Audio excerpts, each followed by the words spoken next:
Sebelum kalian tonton video aku ini, aku saranin alangkah baiknya kalian save dulu video aku, karena aku nggak tahu video ini bakal di take down lagi apa enggak.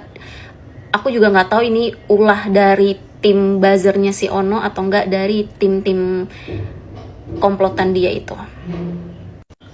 Yuk langsung masuk aja ke intinya. Jadi si Rahma ini dia komen di salah satu VT korban reseller dia yang bikin VT itu produk-produk dia tuh udah nggak bisa kejual lagi. Nah dia komen, kalian bisa baca, astagfirullahalazim, nggak stop-stop kamu menzolimi saya Mbak Zuzi. Menzolimi, dia bilang menzolimi. SS Skin tidak ada sistem agen reseller. Yang terakhir ada sistem agen reseller waktu di Cushion di akhir tahun 2022.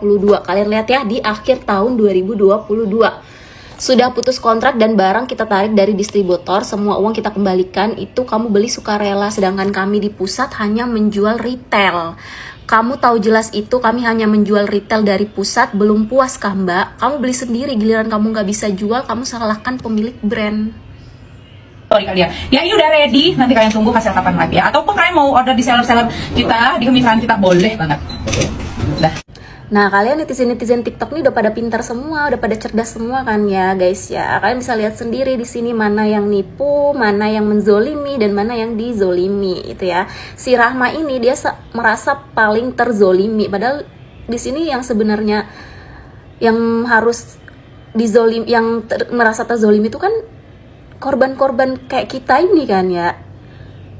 Sela ya Allah. Kalian bisa lihat sendiri videonya dengan jelas. Di situ dia sendiri, di VT dia sendiri. Itu tahun 2023. Di situ dia lagi open besar-besaran untuk kemitraan yang mau join Cushion yang kalian bilang sama kayak tuh itu lagi open besar-besaran tuh. Makanya di situ dia bilang, atau kalian bisa order di seller-seller atau kemitraan kita guys gitu. Sedangkan dia bilang di tahun 2022 semua itu udah tutup, udah di close dan udah dikembalikan uangnya. Sela, jangan pura-pura amnesia deh, males. Nah ini juga salah satu bukti aku tuh pernah ngechat juga untuk mau join kemitraan di tahun 2023. Nih aku ngechat di tahun 2023 yang dia bilang tahun 2022 itu dia udah close, udah tutup. Nih aku ngechat nih, siang Kak, mau tanya seputar kemitraan untuk daerah Yogyakarta masih kosong slotnya, untuk daerah Yogyakarta masih kosong slotnya, kira-kira butuh budget berapa. Jadi di sini tuh tahun 2023 tuh lagi buka besar-besaran guys, lagi buka besar-besaran, dan ini tuh di sini tuh isinya tuh slotnya tuh baru terisi 6 provinsi, kalau nggak salah 6 provinsi atau berapa gitu, masih dikit, dan Yogyakarta tuh masih kosong. Makanya aku tuh mau masuk untuk ngisi yang di Yogyakarta ini untuk jadi presiden itu lah, presiden direkturnya si SS ini ya guys. Nah di sini juga aku nanya nih, karena pernah aku jadi korban reseller, aku rugi besar-besaran, rugi puluhan juta. Aku nanya kepastiannya nih, gimana sistem penjualannya kalau Kak Shell tuh live dengan promo yang seperti biasa Kak Shell live, misal promo 135.000 dapat 2 jeli. Karena modal kita untuk join di kemitraan aja nggak dapat harga promo ini guys. Modal kita aja tuh 100 berapa ya, 100 berapa tuh pokoknya, dia jual 135.000 dapat 2, itu nggak nutup untuk modal kita untuk join di kemitraan ini. Dari situ kalian udah bisa ngenilai kan di sini siapa yang nipu, siapa yang penipu kan. Kalian sendiri bisa lihat sendiri, bisa nilai sendiri ya guys ya. Si Ono paling ngerasa terzolimi bingets gitu. Nah kalian bisa lihat sendiri, ini bukti nyata banget kalau si Ono itu tuti. Mensukseskan bukan kalian ya, kita mensukseskan dari distributor sampai resellernya. Ya kita nggak mau ngayain si ownernya aja, kita mau ngayain distributor, agent, reseller. Itu kita mau ngayain itu, ya kan? Bukan ownernya yang kaya, reseller juga harus kaya. Dan yang paling bisa kaya itu reseller. Reseller yang paling banyak untung nanti, ya kan? Reseller yang paling dapat banyak cuannya itu reseller. Ya, dapat cuannya itu reseller, dan diakui nanti dapat tip dari pusat. Ya, kayak gitu ya. Kita mau ngayain distributor, agent, reseller. Bukan cuma ownernya saja yang kaya, reseller juga harus kaya. Dan yang paling kaya itu adalah reseller. Reseller yang paling kaya. Dengar guys, reseller yang paling kaya. Tapi apa? Reseller yang paling menangis. Reseller yang paling menangis guys. Reseller di sini yang paling menderita. Karena apa? Dia ngaku-ngakunya ganti ruginya udah ke distributor.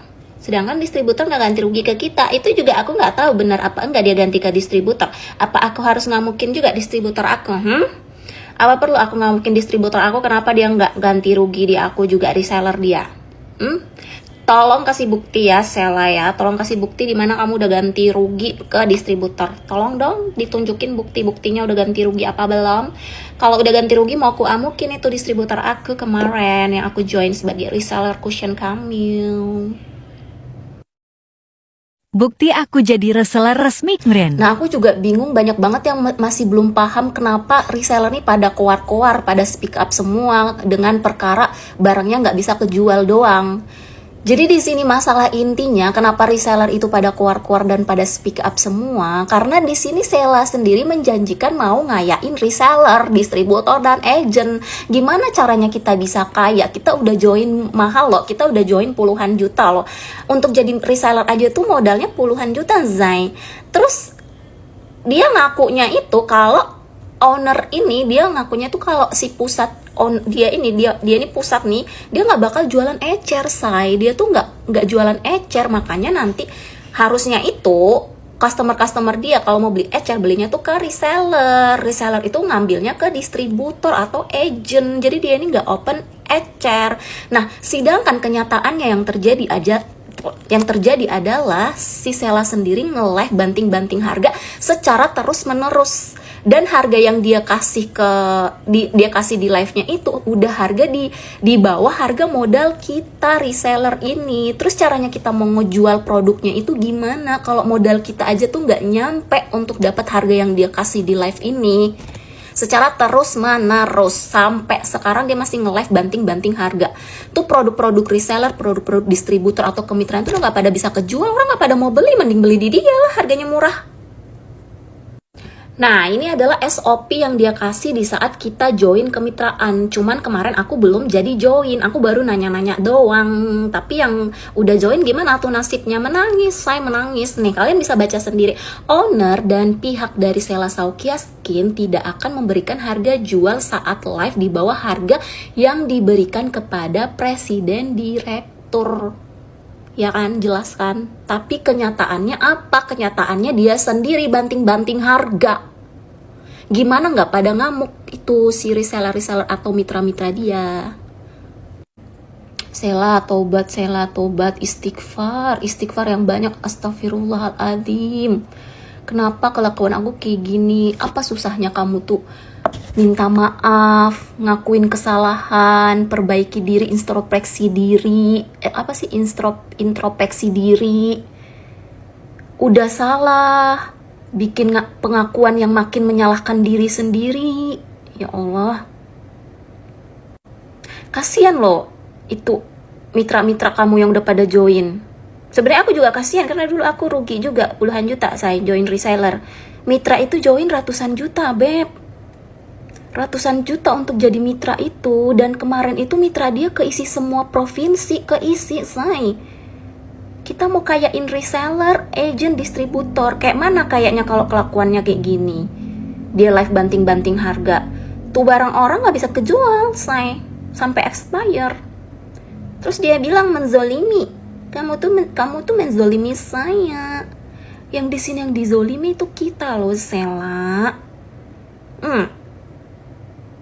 Aku minta tolong untuk the power of TikToknya kalian semua. Semoga video aku ini bisa kesebar luas seluruh Indonesia ini, biar seluruh Indonesia ini pada tahu aslinya kelakuan dia tuh kayak mana, asli permasalahannya itu kayak mana, dan yang terjadi itu kayak mana. Tolong sampein video aku ini juga ke buzzer-buzzer dia biar pada sadar, nggak usah ngehujat-ngehujat aku di sini.